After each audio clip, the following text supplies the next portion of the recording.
Hello and welcome to Alive with Amanda. I wanted to share the number one training that we're investing in 2025. And I won't keep you in suspense, and it is EMDR.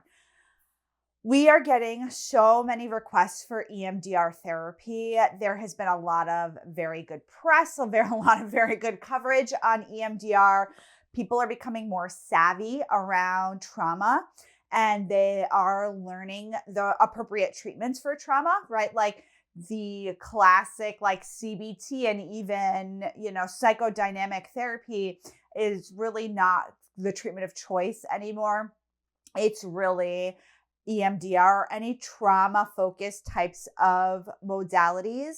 And so we do train a lot of people in trauma focused CBT. I'm trained in trauma focused CBT and EMDR. And I really like both. I'm not going to lie. Like, I'm a CBT therapist. Like, that is my training from the beginning. That's how I started. And then I have done DBT, which is sort of like a CBT type of training. But then I've done more trauma therapy. So I'm trained in EMDR. And then I've also done like emotionally focused type of work.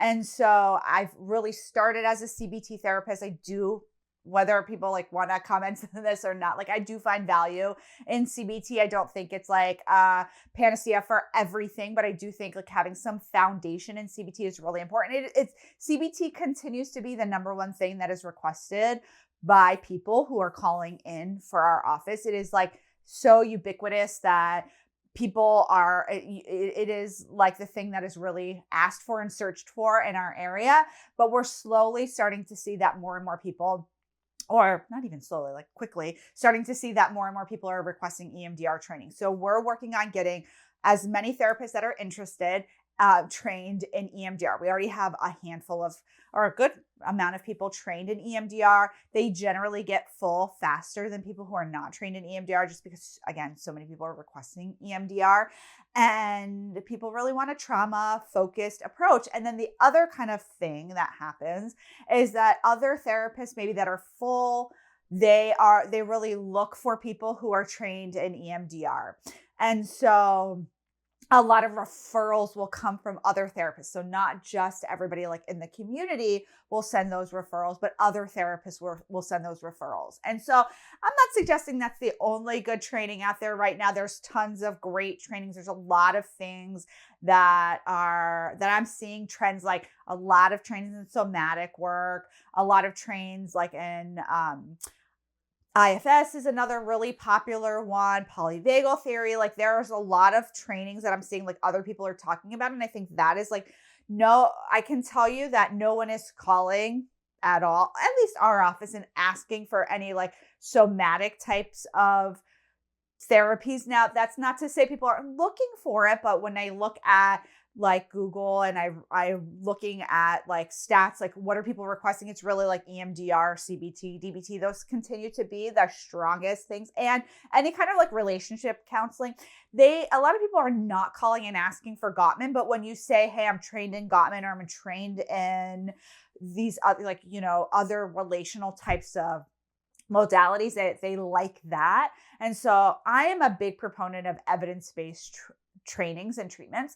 I think it's really important. I think that it's a very good foundation. Now, it's not like I don't use textbooks like anything. I'm not like going down the list of things, but I think having a good foundation of a variety of trainings as a therapist is really important. And so we have decided like 2025 is going to be our year of trauma and EMDR. I could go on another rabbit hole about why that's the case. But I can talk a little bit about why EMDR is really important here in South Florida. But first, I want to thank our sponsor, TherapyNotes. If you're looking for an electronic health record that will help you really assess your clients, one thing that I don't talk about in these videos a lot is how amazing it is that TherapyNotes has come out with assessments that you can send your clients and you can really assess what is going on. So you can create really tailored treatments based on the progress your clients are making and really what their presenting problems are, even if they're not aware, right? Like so many times I have sent people assessments for like anxiety and they're like, oh, my anxiety is not bad. I'm okay. I'm really here for like, I broke up with my partner or whatever. And then like their assessment comes back and their anxiety is really high. Or conversely, people really don't realize they're depressed. Like that is very common. They might realize like people sometimes, I'm like talking to therapists and it's like, this, like people are not happy and they might be not functioning in one area of their life, or they're not hitting goals that they want to hit. Like, right, they're unhappy in their relationship, they're unhappy at work, or they're not losing weight or whatever, they're not sleeping well. They don't necessarily realize that they are depressed. And so when you give them a depression screener, and they're like not sleeping and they don't have an appetite and they feel sad most days out of the week, and they're hitting all of those marks, they don't realize they're depressed. So I think screeners are really important. Even before an electronic health record, I really literally had screeners that I printed out, like or I purchased like the Beck's Depression Inventory, the SASE, things like that. I really have always used screeners in my practice. I think it's really important. And I just want to give a shout out to TherapyNotes for having that. And I highly recommend you look at them for your electronic health record. So going back to South Florida, we had a shooting several years ago and at Marjorie Stoneman Douglas, and HAP came in. If you're familiar with EMDR, HAP came in.